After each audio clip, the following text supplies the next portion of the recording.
Hi everyone, it's Shep Hyken here, customer service and experience expert, and today I'm going to discuss the most important employee in your business.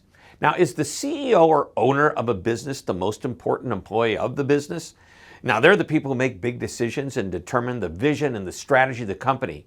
But if not for the company's employees, that vision and strategy would mean nothing.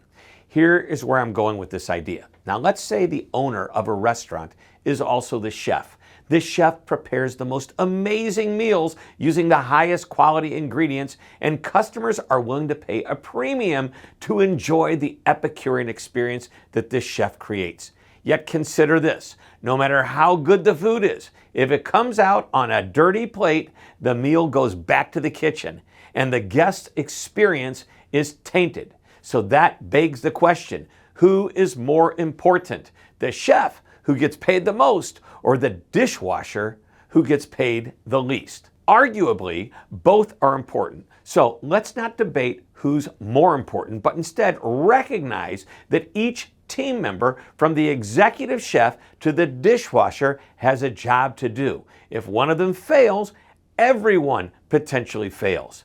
The amazing entree on a dirty plate is going to be sent back. Conversely, the poorly prepared entree on a clean plate, well, that also goes back. Either one can cause a customer experience failure, and the potential result is that the customer never comes back. Many years ago, I had a client that almost didn't hire me as their customer service keynote speaker at one of their conferences.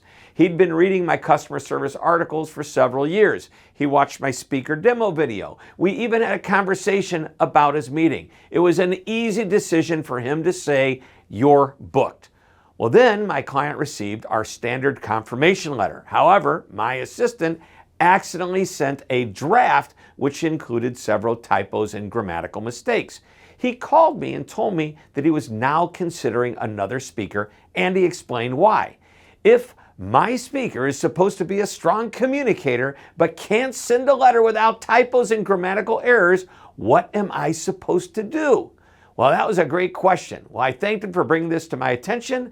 We sent the correct letter, and somehow my client gave me another chance. Several conferences and bookings later, we laughed about how he almost canceled me before the first booking.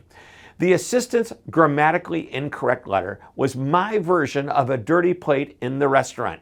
Everyone has their version of a dirty plate story. And metaphorically speaking, the people responsible for those plates become, at the moment, the most important employees of the business.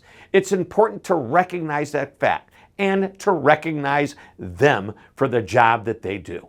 Let them know their value to the organization and how they play an essential role in the customer receiving the best experience possible, which ultimately brings them back again and again. Well, I hope you enjoyed this short lesson. Thank you very much for tuning in. This is Shep Hyken, reminding you to always be amazing.